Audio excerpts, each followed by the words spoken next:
Shalom, giving all praises to my Heavenly Father. His name is Yahweh by Yeshim, Yahweh Shai by Yeshim, Wakah HaKadosh. Double honors to the apostles and the elders of New York and Connecticut. Peace and many salutations to your Akim that's toiling in his truth.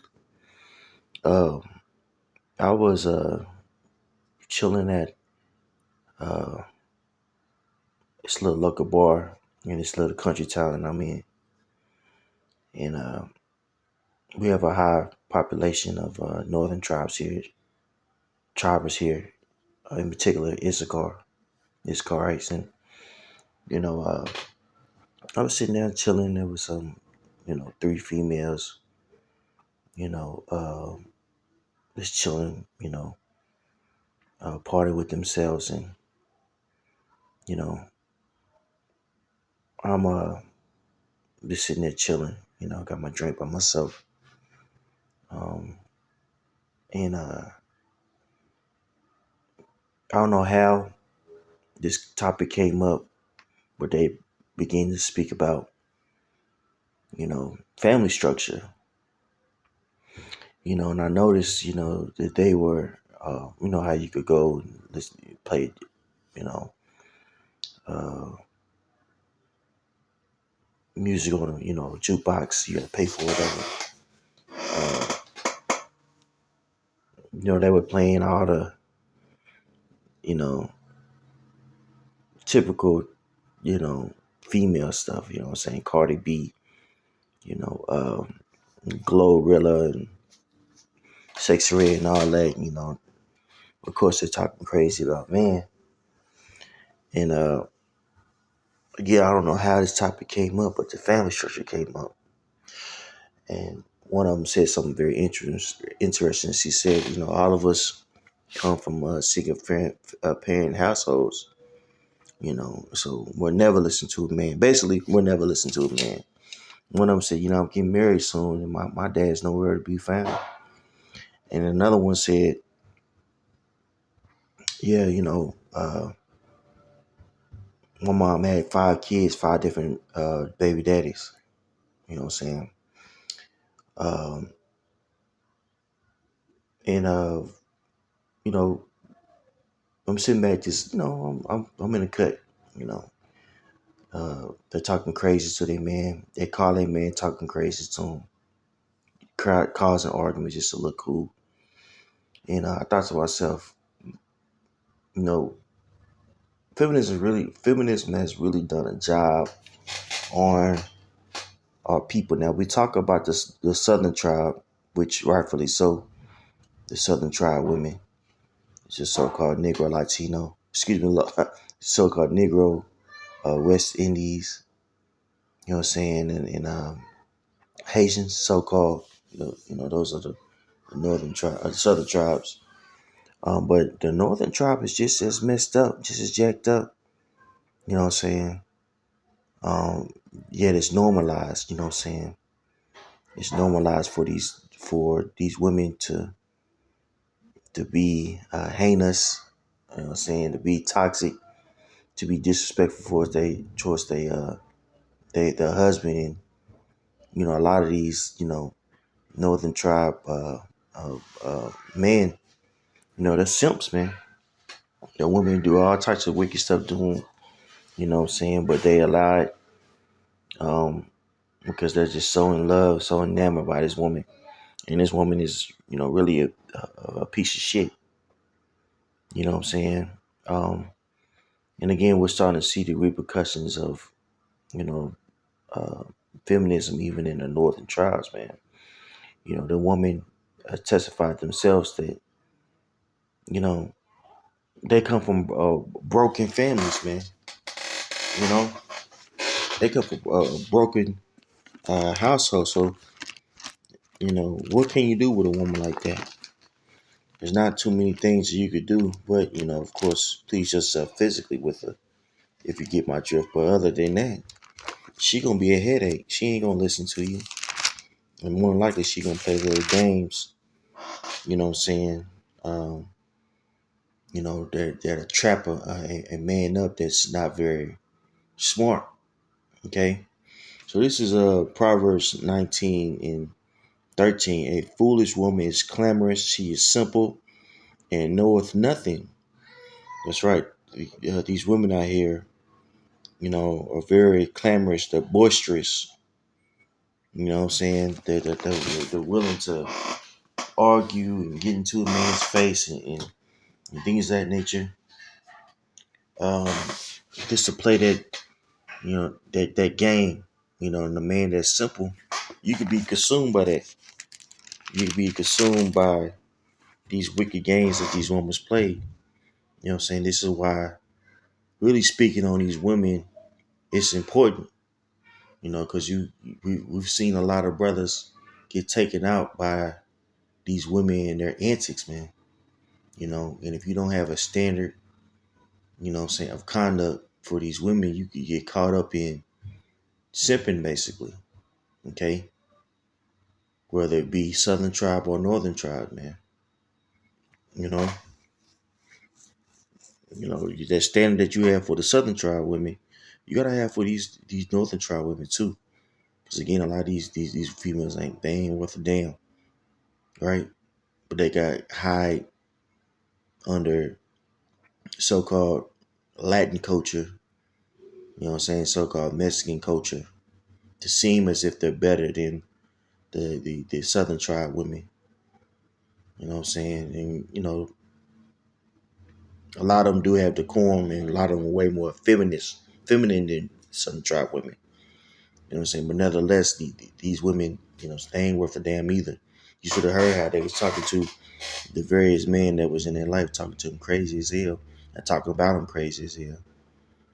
You know what I'm saying? That's really all. Just the Northern tribe women, they'll talk about their men at work. You know what I'm saying? Worse than the so-called black woman, man. And this man working, going, got two jobs, got a hustle on the side. And all this woman does is just talk shit about her, belittle.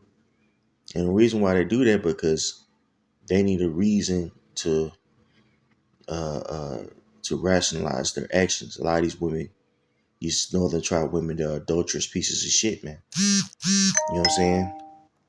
Very wicked, you know, very wicked, and know how to, and got a lot of game, know how to run it on these, on men. And if you're simple, you get caught up and believe in the hype. You know what I'm saying?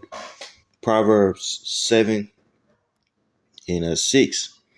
For at my window of my house, I looked through my casement, and behold, held among the simple ones I discerned among the youths, a young man void of understanding, passing through the street near her corner, and he went the way to her house in the twilight, in the evening, in the black and dark night.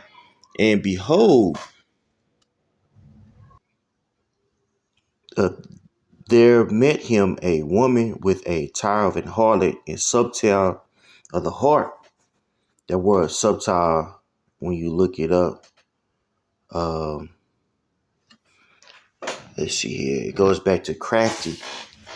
You know what I'm saying? These women, the tribe women, they're very crafty, brother. They're very crafty. You know what I'm saying? They know how to lure men. They know how to seem righteous on a superficial level. They might cook, they might clean. But these same females, man, you know what I'm saying, when you ain't around, they doing some wicked stuff. And then again, a lot of them don't even do that. These new generation, a lot of them just they know how to run game like the so-called black woman. But they get it. They got the edge because they're Northern tribe. Okay. Back to it, it says 11, verse 11. She is loud and stubborn. Her feet abide not in her house. Now she is without, now in the streets, and lieth in wait at every corner. That's right. You know, you meet these females, you ask them they got a man, they say, oh, I'm just talking to the guy. They give you a sob story how You know, that they baby daddy's doing them wrong, and they thinking about breaking up, and they need a friend, all types of stuff, man. These women know how to, uh, you know, uh, run game to make a man, you know, pursue after them, man, and they could have a whole man on the side, got a boyfriend and a husband on the side, so you have to be uh, leery of these women, man. And again, this came from the fact that these women, they're coming from broken households. You know, they they weren't raised by men. And so a lot of these women, including this northern tribe, they have uh, resentment towards man. Man, they view man as the enemy. You know what I'm saying? Or it's someone not to be trusted. You know what I'm saying? So they're working. So you get with these females, they're working by they're working with the mindset of how can they uh, benefit out of the situation versus being a help unto you. A true woman is a help unto her man. She adds on to her man enterprise. She adds on to her man's need in any capacity or whatever capacity that man needs. Okay. But going back, to what the one of them says is there's like, basically, I'll never trust. She's basically was like, I never trust a man. You know what I'm saying? You know, um, a man gonna have to pursue her before she pursues him. In a nutshell, not to just, you know, dissect every little thing that she said. You know what I'm saying? But yeah, but she basically was like, yeah, I don't trust men, and shoot, you know, a man's gonna have to wait for me, not the other way around. You know, so whoever she get with, she's gonna be a headache. And a woman is not supposed to be a headache. A woman is supposed to be a helpmeet. Okay. Now this is Sirach 26 and 6. But a grief of heart and sorrow is a woman that is jealous over another man, and a scourge of the tongue which communicateth with all. So a woman is constantly accusing a man of cheating, constantly um, downplaying a man or belittling a man. That's a grief of the heart. And this is what the games that these women play to cover up their wickedness, to cover up their adultery. Okay? By making a man feel, you know, uh, bad for being a man, essentially. Okay? Verse 7. An evil wife is a yoke shacking to and fro. He that hath hold of her is as though he held a scorpion. A drunken woman in gather a broad cause great anger, and she will not cover her own shame. Yep, one of them, dude caught him, and she arguing at the damn bar. I ain't even doing nothing, you know, because he know what time it is. He know at any moment the right person could come in and be in his gal ear, and she gonna play games or lie to him, about the situation, you know, causing all types of confusion and all types of griefs to a man. And again, it goes back to the fact that these women weren't raised by men because her mama was a whore. The chick said she had her mother had 5 children with 5 different, men. How the hell you think that's going to turn out in the future for these children, man? These women are going to the kids, the females are going to emulate the mother. The mother was a slut, so she gonna be a slut, and that's exactly what you see going on, man. Okay, A Sirach 26:8. A drunken woman in a gather a broader in a gather a broad caused great anger, and she would not cover her own shame. The whoredom of a woman may be known in her haughty looks, in her eyelashes. Yep, them big ass eyelashes. You know what I'm saying? Extensions in their hair, right? You see that with the southern tribe. You know what I'm saying? And you see it in the northern tribe. Okay? The whoredom of a woman may be known in her haughty looks and eyelash. If thy daughter be shameless, keep her in straits, keep her in straitly, lest she abuse herself through overmuch liberty. Watch over an impudent eye, and marvel not if she transgress against thee. She will open her mouth as a thirsty traveler when he hath found a fountain, and drink out of every water near her. By every hedge will she sit down, and open her quiver against every arrow. So a female like that, you know, a daughter, that's, always in someone's face, always needs, validation from the world. She needs a father to put her in place. But what did we just hear? What did we hear? What are we speaking about? The fact that, you got this one female that came from a broken household. Five kids, five different baby daddies, bro. And she, and fast forward, you know, she's embodying Sirach the 26th chapter. She's at the bar acting a damn fool. Not necessarily acting a fool per se, just loud and obnoxious, but